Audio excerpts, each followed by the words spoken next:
Hi, everyone. This is Matt Zanker standing in for David Sylvan. Over the next few installments of our podcast, we are going to continue to roll out some of the talks from our New Frontiers event that we held in November with our partners at NASA Glenn Research Center. The event, entitled Innovating for Systemness and Wellbeing, combined fascinating perspectives from healthcare experts, along with NASA scientists, flight directors, and even astronauts, to compare notes about crisis preparation, management, and building a new future.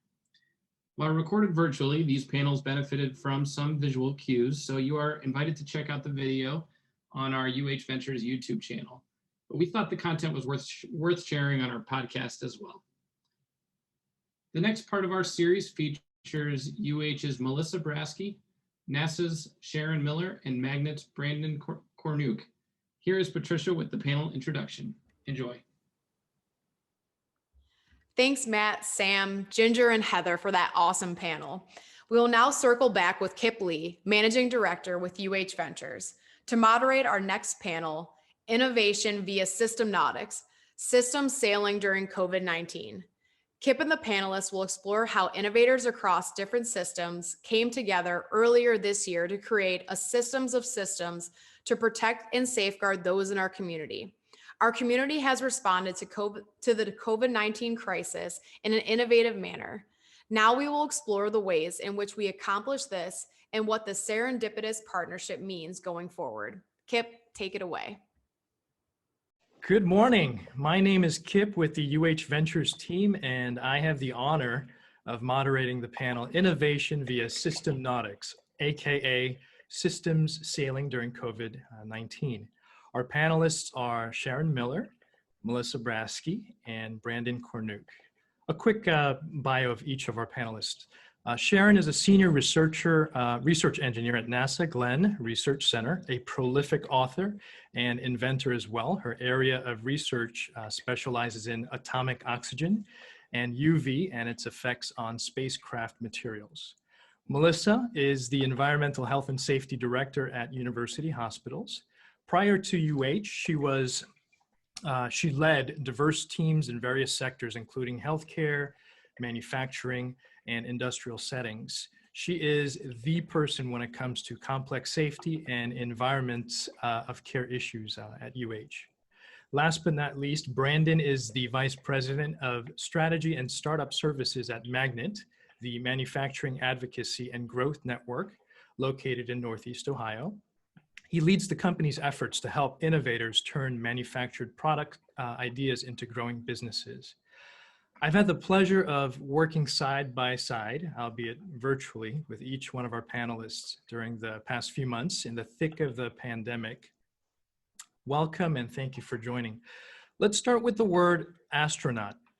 To my surprise, it literally means space sailor. The metaphor of sailing is apt to describe how UH, NASA, Magnet, we worked together in the past few months.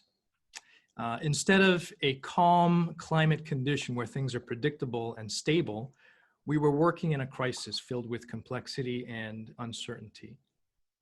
Interestingly, crafting strategy during such times has been compared with sailing due to things outside of one's direct control. For example, when sailing, the emerging water and wind conditions play a big role.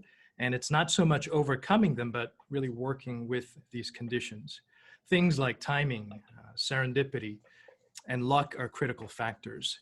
I'd love to explore today how each of you and your respective organizations managed to successfully sail and navigate through new frontiers during COVID-19. The first question I have, and I think it's a good question given that the theme for this morning is systemness. What does system mean to each one of you and your organizations? There was a sense of something larger as we came together during this pandemic, a system of systems, if you will. What makes a great system? How would you fill in the statement, a great system is blank? And if you can provide an example, that would be great. Brandon, let's start with you. What's a great system? Yeah, and good morning, and thanks for having me. I think a great system is a collection of entities that accomplishes more than the sum of its parts could, right? And as an example, working with developing PPE through the crisis, I found that the partnerships we were able to forge quickly with and with CASE and with others throughout the ecosystem were quick. It enabled dramatic speed and innovation in very compressed timeframes that otherwise wouldn't have been possible. I saw other organizations try to do it on their own, and a great system really allowed us to do sort of much more than we could have done as individuals. Sharon, same question for you. What makes a great system? Well, first, good morning. Yeah, I'm going to have to mirror Brandon's response a little bit. And I think it's a collection of individuals that bring their talent and expertise to work well together to solve a problem. And not just a problem that benefits the individuals, but benefits society as a whole. And a good example of that is our partnership with university hospitals, where we're working together to enable hospitals to clean PPE on site. And you know, it's a combination of putting our knowledge of space environment and analysis together with UH's expertise in medicine to try to help protect frontline caregivers and their patients. Yeah. Melissa, same for you? Yeah, so a system is, like Brandon said, a collection of parts, and they all work and move together. So when one of the pieces is changed, it impacts other parts of the system, some subtly and some more profoundly. So when you have a disaster like COVID-19, that's obviously going to impact our system. So I think a good system is one that adapts and has adaptive capacity. I think when we think about systems, we sometimes think about the solar system or a system of components that we can build. Sharon, you mentioned humans, if I heard you correctly, when you were talking about the parts. Does it get complicated when we're talking about humans and human systems? I would imagine it's a bit different than, say, static or inert material parts. How did that work? How does that work in a great system when the parts are human beings? Curious about that component. Well, it's a matter mostly of listening to each other and to understand where each other's coming from and trying to use each other's experience to build together, make the outcome bigger than you could do individually. Brandon, quick question for you as well. I mean, does it change how you think about systems when the parts are human beings with their own, I guess, volition and will to align or not align, especially during a crisis like we're in? Crisis, for some, it is a sort of panic-inducing moment, right? Where you might fight or freeze or flee, right? Others see crisis as an opportunity. And in order to mobilize a complex system of people, you have to understand all of those motivations and interactions. We found that, you know, following along the example of creating supply chains that rapidly produced PPE for hospitals, and specifically UH, we found that the people component was actually a huge benefit in the sense that there was purpose behind what we were doing. I mean, it made what we were doing actually, we were able to clear roadblocks that we otherwise wouldn't have been able to using sort of traditional manufacturing systems, because there was this great upswell of desire to help and an understanding of the weight of the moment. And while we didn't see a lot of panic, actually what we saw was a whole lot of leadership and a whole lot of of rising up to that challenge, which actually amplified the system. And understanding that and riding that wave was a big part of the success. Yeah, really awesome. Melissa, you mentioned the term adaptive. I can't help but imagine it connects with what Brandon and Sharon just shared about the human ability to adapt with change, to have purpose.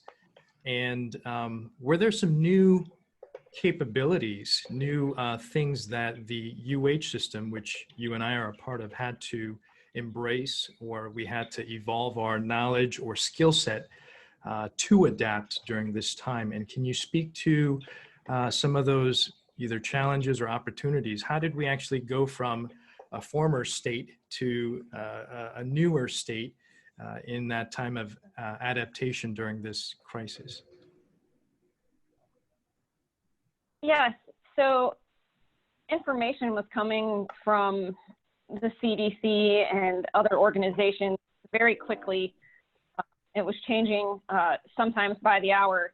So we had to put communication structures in place so that we could quickly adapt and, make decisions on a quick basis and make sure that they were approved and coming from one source of information and one source of truth.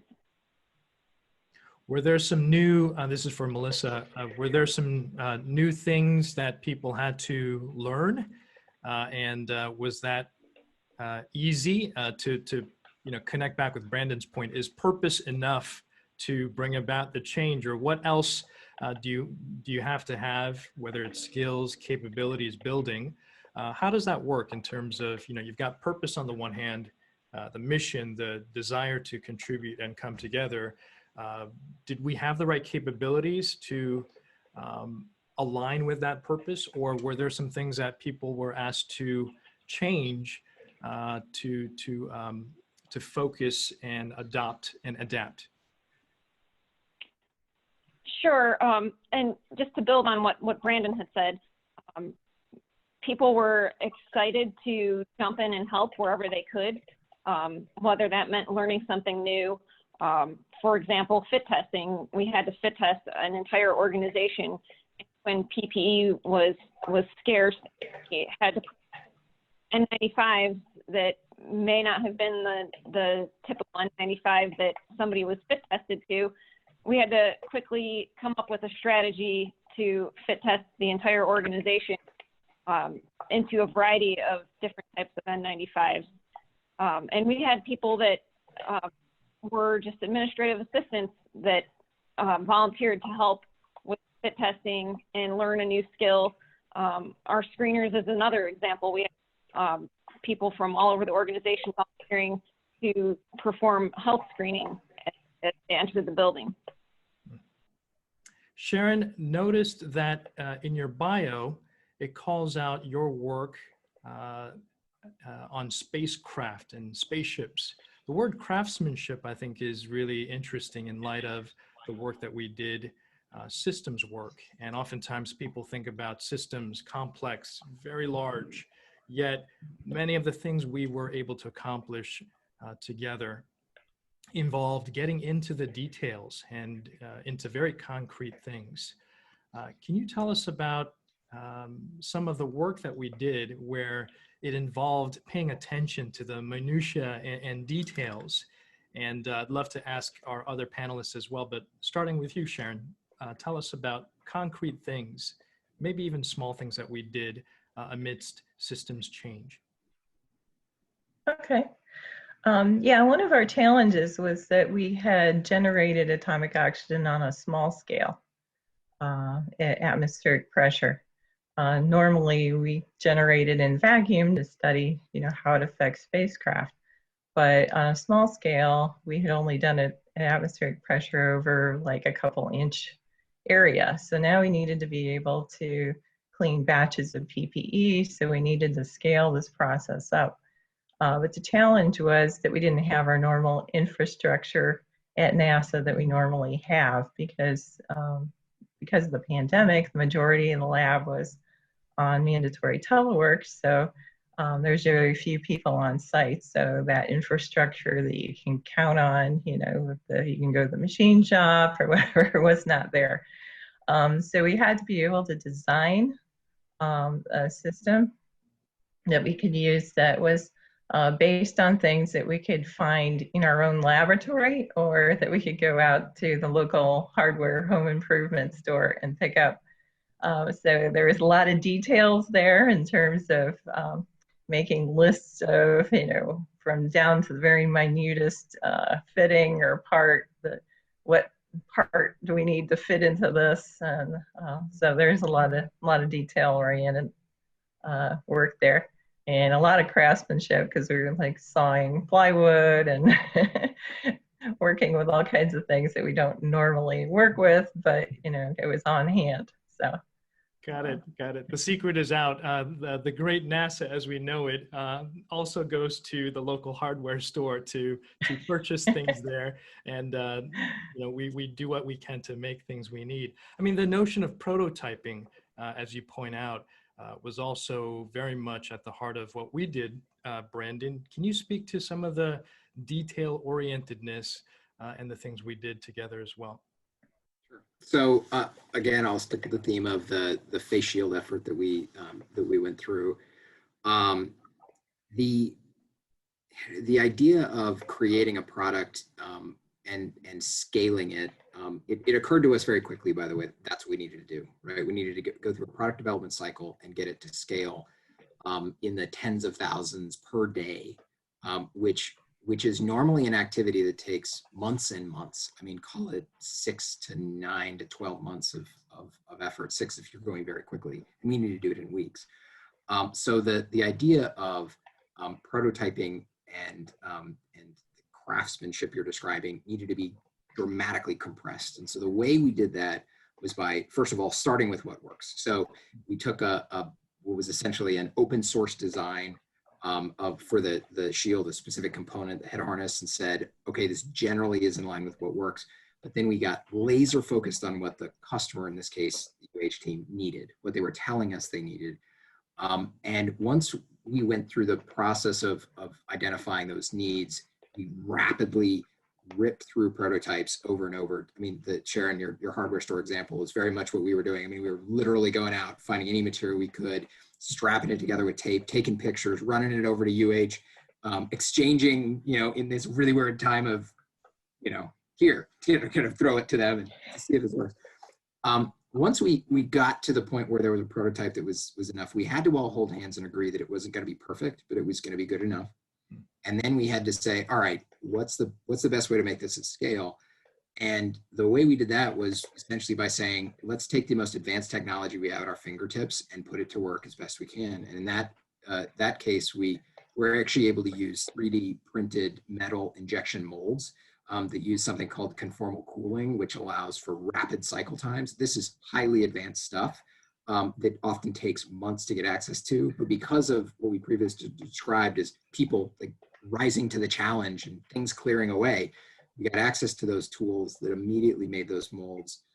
Within weeks, we were on lines producing head harnesses that would have taken, again, months and months of advanced effort in pre-COVID times. Yeah, it's almost like you know, time as being relative really came into play. It became a reality, and it feels like almost maybe more than just months ago then that we started a lot of these things. Melissa, you know, Brandon and Sharon, I think, have shared some really great examples of things that we've been able to experience as outside-in opportunities, where, you know, they are great external partners that we've been able to collaborate with. You were also involved with an initiative that really began inside of UH, and then it was taken out to the community. We've called it Healthy Restart. And of course, you know, Brandon, you have been involved with that. Curious about the perspective from where you sat. What was it like actually going to other institutions and outside of UH to take some of the learnings from UH and apply it and perhaps be of benefit to those outside of the hospital system. Can you tell us about that experience? Sure. So healthcare was dealing with this pandemic, and being open, we obviously never shut down, as many schools and manufacturers had stopped and shut down their businesses and closed their doors. And so we had knowledge that we were able to share with them, and they were hungry for the information, and we were able to, share what our experiences were like and how we are managing through this day to day with PPE and ventilation and masking and, monitoring our symptoms. We were able to share our processes with these other organizations in the community, and they were very appreciative, and it was great to be able to have that opportunity to be out there and help them. Is there an example of something that that originates in healthcare that where you found a connection to benefit the outside of healthcare realm? Sure. One example I can think of that is used in healthcare and probably just in safety in general is when in the summertime it's very hot, and in manufacturing it can get very, very hot, and in a pandemic you can't have fans running and blowing personal space from one person to another. So organizations reach out and they ask, well, what can we do? What are other options if we can't use fans? And when you think of healthcare and our surgeons in our operating rooms, how do they cool off? And they have a lot of lights and heat and a lot of bodies in a room. So I was able to share with these organizations an option of using a cooling vest, which surgeons wear during surgery. So that's just one example. Very cool. Brandon, you hit on something very interesting regarding speed, and it goes for all of the work that we did together with the other panelists as well, where speed did not necessarily mean you had to sacrifice process and having discipline. Now that we've proven that we can work very quickly under crisis, what does that mean for us as organizations, as a community, after the crisis, as we look forward to some normal again? It's such a great question. I would love to say, hey, now that we've proven we can make molds in 2 weeks, I don't think the 6-month thing is going to fly anymore. Yeah. But the truth is, I think it took very special ingredients to make that level of speed possible, right? A lot of, so many other things had to be paused. I think what we did learn, however, is that there are sort of some wonderful pathways that, when in need, can be activated. And maybe it shouldn't take a crisis for us to ask the question, hey, can we rethink how fast we can move, given our focus? And if we can focus, and if there's buy-in, if there's a vision for what we're doing, I think those are ingredients that can, while maybe not, taking it to absurd levels of weeks, from a year to a week, it can certainly create the kind of speed that dramatically cuts processes that would otherwise just have assumed, hey, things sort of go at their pace. So it was eye-opening and so encouraging. And on top of that, what we found is that what enabled that speed was not just an internal process of, we work faster with what we've always done, or we're using new technology. It was partnerships that allowed an information exchange that gave us the confidence to know that we were headed in the right direction. Kip, you and I mean, we were talking 7 times a day to get some of these done sometimes. It was incredible. That's got to be there too, to get speed done, right? So that partnership has to be sort of seamless and bought in. If you get those ingredients going, I think you can start to see speed happening in surprising ways. Awesome. One more question. What is, as we think about that post-pandemic world, what's one thing that you can't do right now for each one of our panelists that you're going to do as soon as you're able to again? Melissa, maybe start with you. Oh, that's a good question. I am going to give everybody I know a great big hug. Yeah, great answer. Brandon, what about you? I am going to travel, and I don't care if I have a 1, a 4, and a 7-year-old. They're getting in the plane. They're going with me. Awesome. Sharon?